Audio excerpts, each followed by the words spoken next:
An unprecedented breakthrough. Pakistan's ice hockey teams have just rewritten the playbook at the Amerigol Latam Cup in Coral Springs, Florida. But here's where it gets controversial.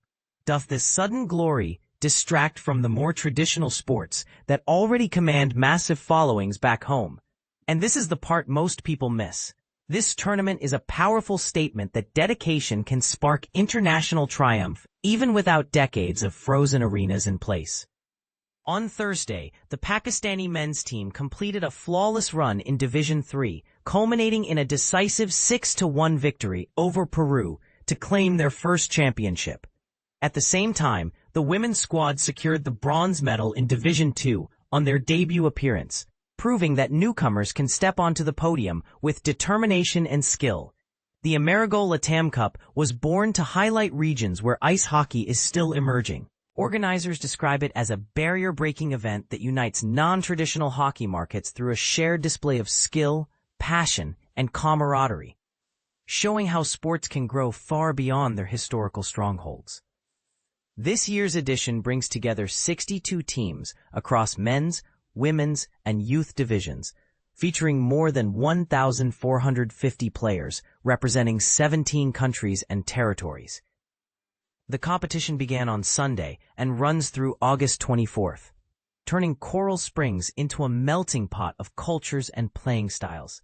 Pakistan's undefeated performance stood out, especially since the team had only managed one win during their first Latam Cup appearance last year.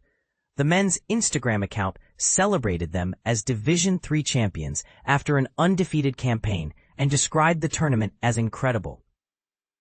Donny Khan, the NHL's Senior Director of Hockey Development and Strategic Collaboration, admitted he expected Pakistan to taste real success only several years down the road, not in just their second major tournament. Khan was instrumental in forming both the men's and women's squads. Edmonton-based physician and coach Cameron Sabir praised the men's first gold as unbeatable and applauded the women's squad for their podium performance with a small roster of just 10 to 12 players.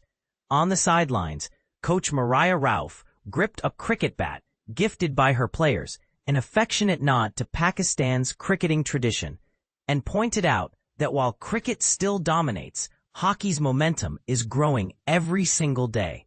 Rauf, who also competes as a junior forward for Yale University's NCAA Division I team, illustrates how academic athletes can bridge the gap to international competition.